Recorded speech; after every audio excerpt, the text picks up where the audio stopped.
جو ہندوستان کی جو سیاست ہے نا، جو آئیڈیالوجی ہے ان کی، وہ چانکیا کی آئیڈیالوجی کو لے کر چل رہی ہے. وہ ساری ہندوستان کی آئیڈیالوجی چانکیا کی آئیڈیالوجی ہے، اسی کو انہوں نے اپنایا ہوا ہے. وہ جھاڑی اس کے لنگوٹ کے ساتھ الجھتی ہے، لنگوٹ اس کا پھٹ جاتا ہے، وہ واپس آتا ہے، وہ اس کے پیروکار اس سے پوچھتے ہیں کہ حضور یہ آپ کو کیا ہوا؟ وہ بتاتا ہے کہ میرے ساتھ یہ انسیڈنٹ ہو گیا، یہ واقعہ ہو گیا. وہ اس کے پیروکار بڑے غصے میں آتے ہیں. یہ جو رائٹر ہے ہندوستان کا، جس سے یہ کتاب لکھی ہوئی ہے، یہ اس دور کی لکھی ہوئی ہے کہ چانکیا ٹیکسلا کی طرف سفر کر رہا تھا، جو ہمارے ہاں پاکستان کے اندر اس وقت موجود ہے. پیروکار غصے میں آتے ہیں، وہ اٹھاتے ہیں کدالیں، بیلچے، گینتیاں، پتہ نہیں کیا کیا کہ جی اب پھاوڑے، ہم اس جاڑی کو کسی صورت چھوڑیں گے نہیں، اسے ملیا میٹ کر دیں گے. چانکیا کہتا ہے نہیں، یہ کام نہیں کر رہا. یہ اس کی آئیڈیالوجی میں بتا رہا ہوں آپ کو کہ اس کی آئیڈیالوجی کیا تھی چانکیا کی. اس نے کہا کہ گڑ لاؤ، شکر لاؤ، چینی لاؤ. لائی گئی گڑ، شکر، چینی لائی گئی. چانکیا نے اس کا شربت بنایا، پانی میں گھول کر اس کا شربت بنایا. شربت بنانے کے بعد وہ جو شربت تھا اس جاڑی کے گرد اس نے انڈیل دیا. صبح اٹھ کر دیکھتے ہیں چانکیا کے پیروکار اس جاڑی کا، وہ صفحہ ہستی سے مٹی ہوتی ہے، کیونکہ میٹھے پر ہمیشہ چیونٹیاں آتی ہیں، وہ رات کو چیونٹیاں آتی ہیں اور اس کو تلپٹ کر جاتی ہے، کھا جاتی ہے، اسے ختم کر دیتی ہے. تو یہ چانکیا کا پیروکار ہے. جب یہ معاملہ ہوا تو نون لیگ کے جو لوگ تھے، لیڈر تھے، میں شہباز شریف ہو گئے، خواجہ آصف صاحب ہو گئے، رانا ثناء اللہ صاحب ہو گئے، میں بالخصوص خواجہ آصف صاحب کی بات کرتا ہوں، عطا تارڑ کی بات کرتا ہوں، رانا ثناء اللہ صاحب کی بات کرتا ہوں، کیونکہ یہ لیڈر تو نہیں ہے، یہ انہیں آپ کہہ سکتے ہیں یہ طفیلیے ہیں. یہ زوالوجی کے جو اسٹوڈنٹ ہیں وہ بہتر سمجھتے ہیں کہ طفیلیے کیا ہوتے ہیں. یہ طفیلیے ہیں، یہ بہت بڑے اچھے بانڈ ہیں، بڑی اچھی جگت کرتے ہیں. یہ سیاست تو کچھ کسی اور چیز کا نام ہوتا ہے. انہیں یہ تھا جی کہ یہ سارا کچھ ہو گیا جناب، اب ہندوستان جارحیت کر رہا ہے تو پاکستان تحریک انصاف اور اس سے کچھ ریلیٹڈ جو اکاؤنٹ ہیں، Pakistan P T I official کا اکاؤنٹ ہو گیا، عامر خان صاحب کا ہو گیا، یا پاکستان تحریک انصاف کی جو لیڈرشپ باہر ہے ان کے ٹویٹر اکاؤنٹ سے پاک فوج کے مخالف جو ہے وہ ٹویٹ آئیں گے تو ہم اس کو کریں گے، اچھالیں گے اور ہم اس پر سیاست کریں گے. لیکن اب کی بار کیا ہوا؟ اب کی بار یہ ہوا کہ گزرے روز صبح بیرسٹر سلمان اکرم راجہ صاحب موجود ہوتے ہیں سپریم کورٹ آف پاکستان کے باہر. وہاں پر ایک صحافی، ایک پترکار ان سے سوال کرتا ہے کہ بیرسٹر صاحب یہ بتائیے کہ ہندوستان نے جارحیت کی، اور اگر اللہ نہ کرے خدا نہ خواستہ کوئی ایسا وقت آ جاتا ہے تو کیا آپ اس حکومت کے ساتھ کھڑے ہوں گے یا کہاں ہوں گے؟ تو سلمان اکرم راجہ صاحب نے بڑا خوبصورت جواب دیا، بہت خوبصورت جواب دیا. انہوں نے کہا کہ اس حکومت کے ساتھ، یہ فارم 47 کی حکومت ہے، ہم اس کو سرے سے تسلیم ہی نہیں کرتے.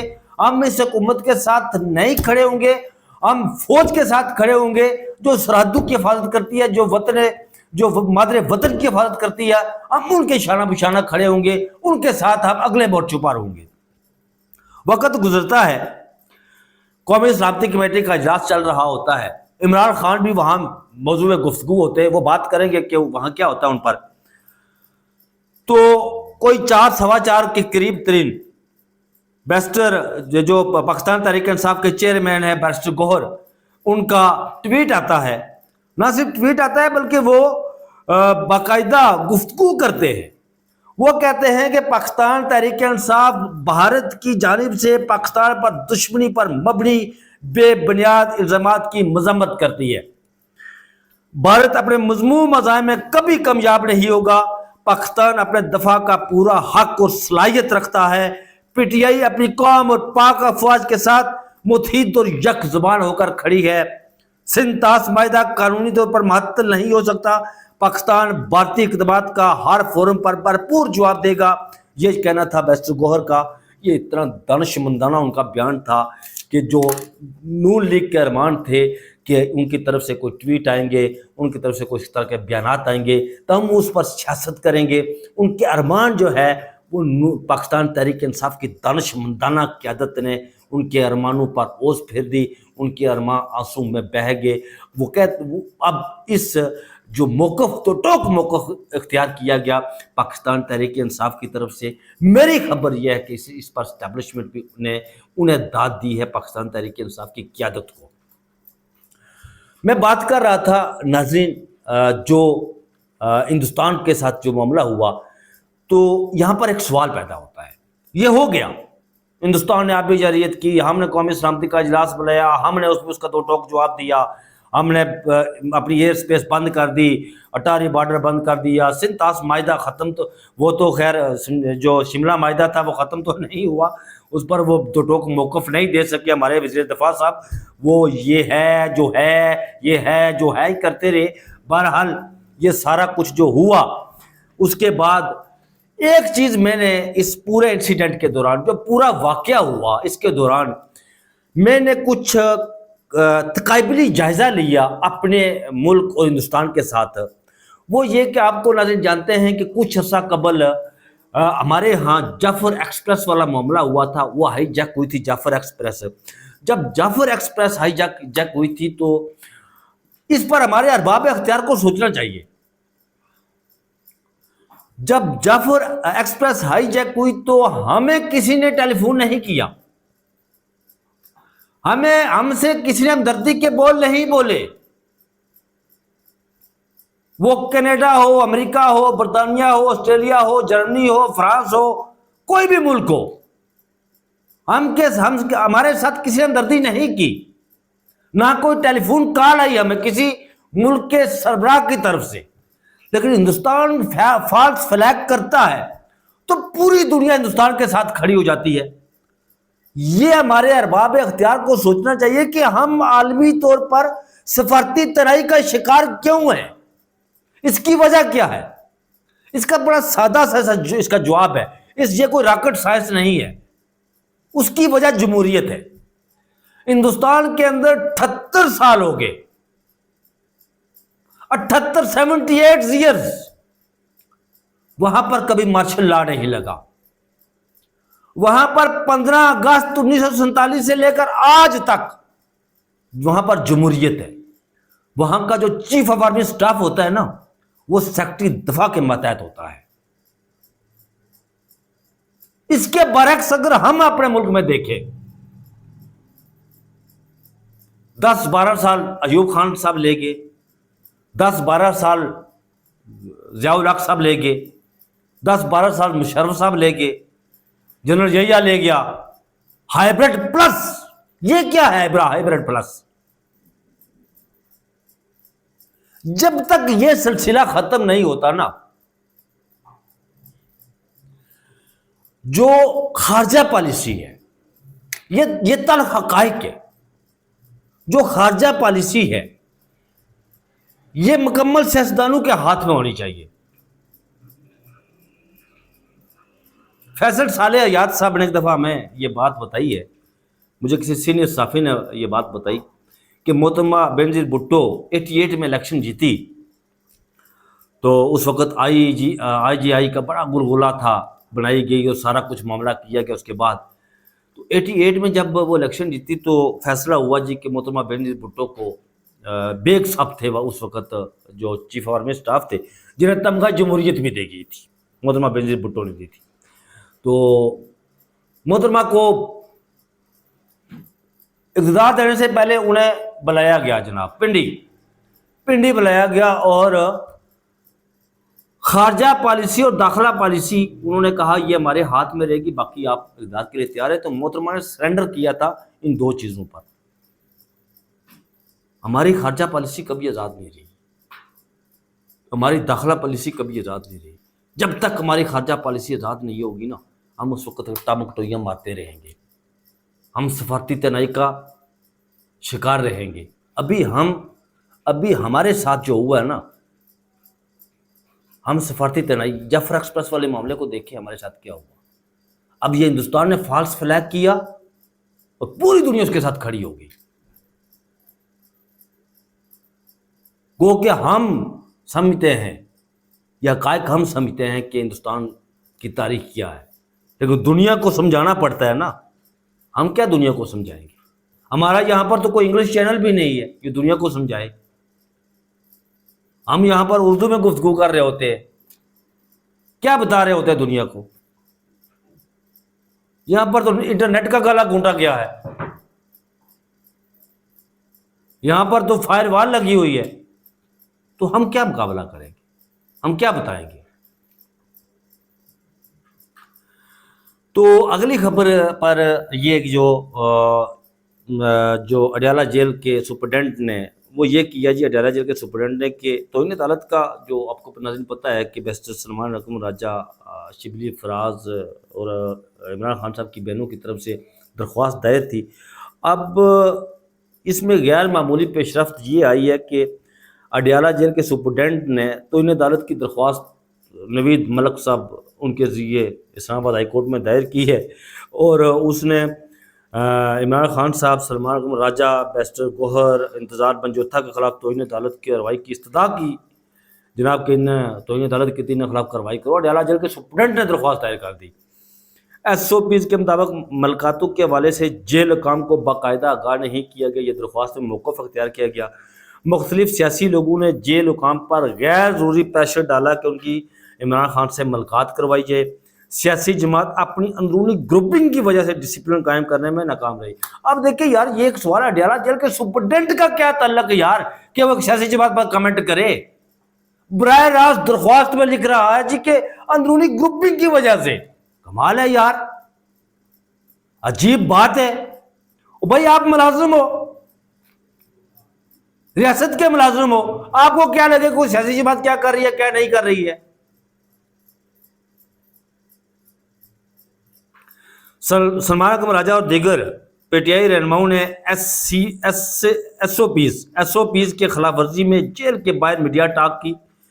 ایس او پیز خلاف ورزی میں عمران خان سے ملاقات کے بعد جیل کے باہر میڈیا سے گفتگو کی گئی. یہ درخواست میں کہا گیا ہے عدالت نے ملاقاتوں کے تمام کیسز اسی بینچ کو سننے کی آبزرویشن دی تھی.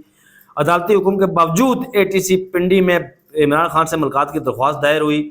کسی اور عدالت میں درخواست دائر کرنا یہ تو انہیں عدالت کی کارروائی کی جائے جی. کسی اور عدالت نہیں، تو صرف اسلام آباد ہائی کورٹ کی درخواست دائر کر سکتے ہو. کسی اور عدالت نہ جائے تو سپریم کورٹ بھی نہ جا سکنے، تو سب کسی اور عدالت نہیں جا سکنے. تو صرف جناب اسلام آباد ہائی کورٹ پاکستان تحریک انصاف والو، تو صرف اسلام آباد ہائی کورٹ جا سکتے ہو. اڈیالہ جیل سپرڈنٹ کہہ رہا جناب جیل کے قواعد پاکستان پریزن رولز جو اس کے ہیں، پریزن رولز 265 کے مطابق سیاسی گفتگو ممنوع ہے. نواز شریف قید رہے ہیں جناب اڈیالہ جیل ہے، تو کوٹ لکھپت جیل اور اڈیالہ جیل میں تو 200 بندہ روزانہ دن کو جاتا ان سے ملنے کے لیے، ملاقات کرنے کے لیے. سیاسی گفتگو ہوتی رہی، لنگر چلتے رہے، کھانے کھابے چلتے رہے، سب کچھ ہوتا رہا. یہ سب کچھ عمران خان کی وجہ سے انہیں جیل رول یاد آ گئے یار. کمال ہے. عدالت سزا یافتہ قیدی ہونے کی وجہ سے ملاقاتوں کے ایس او پیز میں ترمیم کرے.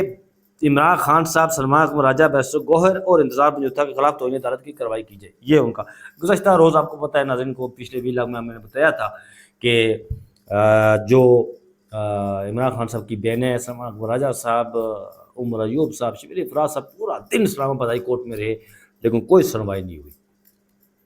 تو اب یہ اوپر سے اور درخواست دائر کر دی گئی. بہرحال نواز شریف صاحب کے منہ میں دہی جمع. اچھا ناظرین، آپ کو بتاتا ہوں کہ یہاں پر ایک کلپ وائرل ہے علیمہ خانم صاحب کا. ایک صحافی علیمہ خانم صاحبہ سے سوال کرتا ہے کہ آپ یہ بتائیں کہ ہندوستان کے اندر جو مقبوضہ کشمیر کے اندر جو کچھ ہوا، ہندوستان جارحیت کر رہے، اس پر آپ کا موقف کیا ہے؟ وہ علیمہ خانم نے کہا کہ آپ کیا پوچھنا چاہتے ہیں؟ انہوں نے کہا یہ پوچھنا چاہتا ہوں. انہوں نے بڑا خوبصورت جواب دیا. انہوں نے اس رپورٹر کو کہا یہ بتائیں، میں کشمیر کا رہنے والا ہوں یار، میں بہتر جانتا ہوں کہ کشمیر میں کیا ہوتا ہے. لیکن جو جواب انہوں نے دیا نا علیمہ خانم نے، وہ کمال کا جواب دیا. انہوں نے کہا کہ کشمیر کس کے قبضے میں ہے؟ ہندوستان کے قبضے میں. وہاں پر 7 لاکھ مسلح افواج لگی ہوئی ہے. ان مسلح افواج کی موجودگی میں سارا کچھ ہوتا ہے، تو پھر سیکورٹی فیلئر کس کا ہے؟ یہ فالس فلیگ کس نے کروایا؟ یہ علیمہ خانم نے جواب دیا. جبکہ دوسری طرف 3 مرتبہ سابق وزیر اعظم رہنے والے اور وزیر اعلیٰ پنجاب رہنے والے, کئی بار اپوزیشن لیڈر رہنے والے, جناب جعلی منصور الحاج صاحب, جعلی مارٹن لوتھر کنگ صاحب, جو آج کل لندن گئے ہوئے ہیں. یہاں پر وہ ڈاکٹر مالک بلوچ سے ملاقات کی تو نون لیگ کے جو ترجمان نماز صافی ہیں انہوں نے ڈول پھاڑ دیا پیٹ پیٹ کر, جی کہ میاں صاحب بلوچستان میں کردہ اس کو مسئلے کو حل کرنے کے لیے کردار ادا کے لیے متحرک ہو گئے. بعد میں پتہ چلا کہ میاں صاحب لندن میں گول میز کانفرنس بلا رہے ہیں جناب, یہاں پر آگے پیچھے وہ کاسا لیس بٹھا کر, تملچی بٹھا کر, تملکی بٹھا کر وہاں پر گفتگو کر رہے ہیں ان سے, اور وہ مسئلہ بلوچستان لندن میں بیٹھ کر حل کر رہے ہیں. ان سے صافی نے پوچھا لندن میں کہ میاں صاحب ہندوستان نے یہ کیا سارا کچھ, تو جاریت اور گدڑ ببکیاں یہ سب کچھ کر رہا ہے, اس پر آپ کیا کہیں گے؟ میاں صاحب نے اس طرح اس صافی کے منہ کی طرف دیکھا, اس کے بعد میاں صاحب کے منہ میں دہی جم گیا. میاں صاحب نے لب اپنے سی لیے, گویا کہ میاں صاحب کی زبان تالو سے چمٹ گئی. یہ کیسے ہو سکتا ہے؟ میں میاں صاحب کو کبھی نہیں کہوں گا کہ مودی کا یار ہے وہ, لیکن میاں صاحب آج بھی, آپ کو یاد ہوگا ناظرین, انہوں نے کہا تھا ایک دفعہ تقریر کرتے ہوئے, وہ سیفما کے وہ نام نہاد جو امتیاز عالم صاحب نے بنائی ہوئی تھی سیفما, اس بس خطاب کرتے ہوئے کہا تھا کہ یہ بیچ میں لکیر آ گئی, آلو گوشت آپ بھی کھاتے ہیں ہم بھی کھاتے ہیں, کپڑے آپ بھی پہنتے ہیں ہم بھی پہنتے ہیں, دھوتی تم بھی پہنتے ہو ہم بھی پہنتے ہیں, تو بیچ میں لکیر آ گئی, ہم ایک ہی ہیں نا. یہ میاں صاحب کی آئیڈیالوجی تھی. تو میاں صاحب خاموش رہے, میاں صاحب نے کوئی بات ہی نہیں کی. وہ کیسے بولتے حضور؟ ان کی جو شگر ملنے ہیں ان کے پورے ہندوستان سے آ رہے ہیں. مریم نواز کا جو داماد ہے اس کی کوئی ہاؤسنگ سوسائٹی ہے تو باولپور یا اس طرف, وہ ایک آئیڈیو بھی لیک ہوئی تھی, اس کے داماد کو جو وہ بجلی انڈر گراؤنڈ بنائی ہوتی ہے سارا کچھ, اس کی وہ تمام چیزیں ہندوستان سے منگوانے کی منظوری دی گئی. تو بھائی یہ کیسے کرے؟ ان کے وہاں پر تجارت ہو رہی ہے نا ان کی, تو یہ کیوں مودی کو ناراض کریں گے؟ یہ کیوں ہندوستان کو ناراض کریں گے؟ کبھی ایک لفظ میاں محمد نواز شریف, میاں محمد شہباز شریف اور ان کی پتری مریم نواز, اس کے منہ سے کشمیر کی حمایت میں اور ہندوستان کی مذمت میں کبھی ایک لفظ نہیں نکلتا, کبھی, نیور ایور. جب بھی ان لوگوں سے بات کی جائے کشمیر کی, جب بھی ان لوگوں سے ہندوستان کی جارحیت کی بات کی جائے تو ان کے لب سی جاتے ہیں, ان کی زبانیں تالو کے ساتھ چمٹ جاتی ہیں, ان کے منہ میں دہی جم جاتا ہے. ان کے شادیاں ہوتی ہیں ساڑیاں ہندوستان سے منگوائی جاتی ہے, وہ لباس ہندوستان سے منگوایا جاتا ہے. اپنے بیٹے کی شادی کرتی ہے تو ہندوستان سے پتہ نہیں وہ کوئی ڈریس ڈیزائنر ہوتا ہے, بہت بڑا اس کا لباس پہنتی ہے محترمہ مریم نواز, جو نواز شریف صاحب کی پتری ہے. تو پھر یہ کیوں کریں گے مذمت؟ یہ حال ہے ان کا. تو ناظرین, جو سیکیورٹی, یہ ویلاگ تھوڑا سا لمبا ہو گیا ہے, معذرت کرتا ہوں, 2 منٹ میں بات کرتا ہوں. قومی سلامتی کے اجلاس میں اجلاس ہو رہا تھا, شہباز شریف صاحب بیٹھے ہوئے تھے, آرمی چیف صاحب بیٹھے ہوئے تھے, تو وہاں پر عمران خان صاحب کی, یہ ذائقہ کہنا ہے, ایک ٹویٹ بھی ہے اس پر کیا گیا ہے کہ وہاں پر عمران خان کی سب کی رہائی کے حوالے سے بھی بات ہوئی, لیکن وہاں پر ان کی رہائی کی مخالفت کی. بس یہ میں مخالفت کی گئی انورٹڈ کاموں میں رکھتا ہوں. تو ناظرین, اب تک کے لیے یہی تھا جو میں نے آپ سے شیئر کیا, آپ کے سامنے رکھا ہے. یہ چینل آپ کا اپنا چینل ہے, اسے سبسکرائب بھی کیجیے گا, لنک شیئر بھی کیجیے گا, ٹلی کا بٹن بھی ضرور دبائیے گا. مجھے دیجیے اجازت, اپنا بہت سارا خیال رکھیے گا. اللہ حافظ.